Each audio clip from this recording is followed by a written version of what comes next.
So you're saying I don't have herpes? The nurse looked confused. No, you're clear. Chlamydia? Your test came back clear of everything, Mr. Duell. I left dejected, still confused. I've never been so disappointed to not have an STD. My inner thighs and ass looked like an awkward teenager's face, riddled with acne. Except this wasn't acne, and it didn't stop there. It spread down as far as my knees and up to my stomach. They felt like radioactive spider bites, but I hadn't gotten any cool superpowers yet. Some days they flared up so badly that it hurt to walk. Besides not having an STD, I also didn't have health insurance. My friend recommended a naturopathic doctor who charged on a sliding scale, so I thought I'd give it a shot. I dropped trow, and he dropped the P word. Parasite. Looks like a parasite to me. Have you traveled overseas lately? No. I told him my last trip was a few years ago. Where? Africa. A couple friends and I drove from South Africa to Ethiopia. You drove? Yep. Did you get sick? Oh, yeah. It was an apple. Like Snow White and Adam, I'd fallen prey to that most deceitful of fruits. We were in Lesotho, a tiny mountainous kingdom within South Africa. We'd been hunting down the local beer, a home brew made of fermented sorghum and spit. Yes, spit. Not that good craft spit either. The villagers hung flags outside of their huts, ramshackle domes made from whatever they could find, usually cardboard, leaves, tarps, and sticks. A red flag meant they had just killed an animal and had meat for sale. A green flag was for vegetables, and white for beer. Apparently, it was wabbit season in Lesotho because we saw dead rabbits tied to red flags everywhere, but not a white flag in sight. Villages were few and far between, and we'd kind of forgotten about the beer when we rolled by a tiny colony of huts, one with a prominent white flag outside. The villagers stared. Tourists are rare in Lesotho. We'd gone deep into the country to drive the Sani Pass, the highest mountain pass in Africa, a swath of switchbacks at 10,000 feet, known for making short work of Land Rovers. We had a Subaru, preferred choice of soccer moms everywhere. We weren't tourists. We were crazy, or at least that's what everyone told us. It was easy to brush off our parents and friends, but when the locals couldn't believe what we were doing, I started to get concerned, but not concerned enough to stop. I was a travel junkie. I craved that edge, the adrenaline, the rush of being so far from comfort and certainty. It was the best way I knew how to feel alive. A part of me did it for the stories. I hung a lot of my identity on being a traveler. I still do. That's why I went, because it certainly wasn't for the beer, which tasted exactly what you would expect sorghum spit beer to taste like. I couldn't even choke it down out of politeness. I gave it back and paid double, while the locals laughed. We were swarmed by children as soon as we left the hut. They didn't want money. They probably didn't know what money was yet. They just wanted to play, to be around these big, hairy white guys. They were perfect.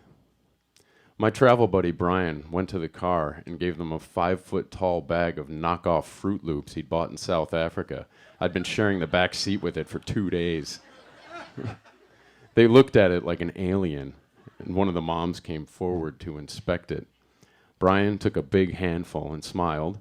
The mom tried them, and soon all the kids were eating what I imagined to be their first Fruit Loop.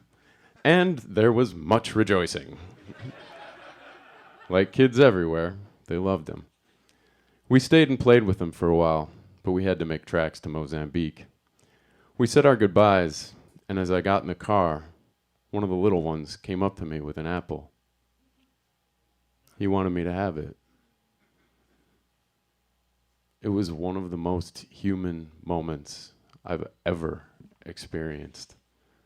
This beautiful child too young to know how poor he was. Wanted to share his food with me. I bit into it and smiled at him, thinking that maybe he was richer than I was. The next morning, retching my insides into a permanently stained toilet bowl at the Mozambique border station, I realized I hadn't washed that apple. My teeth were slick with bile, and my intestines felt like they were being yanked out of my body. I really thought my throat would tear with too much more. I was almost relieved when the diarrhea hit. For the next few days, I sat in the back of the car losing weight. I was too weak to read, so I looked out the window a lot. And I noticed more. The only abundance was poverty. We'd get out at villages advertising restaurants and stores, only to find them closed, or open, but with no food. The only jobs were in mining towns, which were either bustling or broke. Overseas companies like De Beers, the Diamonds Are Forever people, divvied up the land and paid the locals a pittance to rob their homeland of its resources: diamonds, gold, oil, and minerals. When a well dried up, the company pulled out. We drove through at least 10 ghost towns marked only by the faded signs of the industry that had built them. By the time we got to Rwanda, I was feeling better physically. Emotionally, though, the trip was giving me a lot to think about. We're all just victims of circumstance and geography. We could have been born anywhere, to anyone. It's hard to understand how only some of us are lucky enough to be born into an existence where not only do we always know where our next meal is coming from, but we have the free time, technology, and audacity to go on Yelp and complain about that meal. I found that edge that I craved. I stood 10 feet away from lions, swam with whales and sharks, and saw endangered species in the wild. I also saw lepers begging in the streets, emaciated children, and crippling poverty. People with literally just the clothes on their back. I'd been using Africa. I went for adventure. I left with a new awareness of just how fortunate I am. I brought home a souvenir too, free of charge.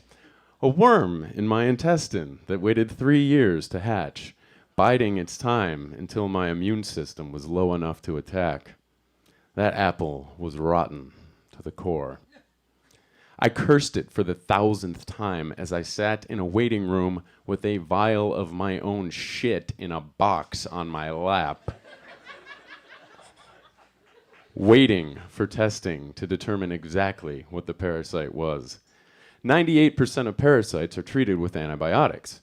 2 rounds of that hadn't worked, so I was going the naturopathic route, living on plain rice and vegetables with daily doses of papaya seeds, wormwood, black walnut hull, and clove to look forward to.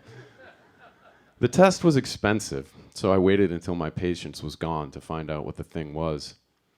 I was down to 143 pounds and feeling pretty sorry for myself. I picked up a National Geographic.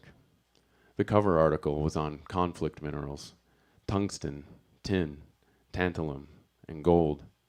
They're used in every computer and smartphone in the world. Warlords fight over mining rights, forcing the locals to work and fight for them. A war funded by our desire to have the internet at our fingertips whenever we want.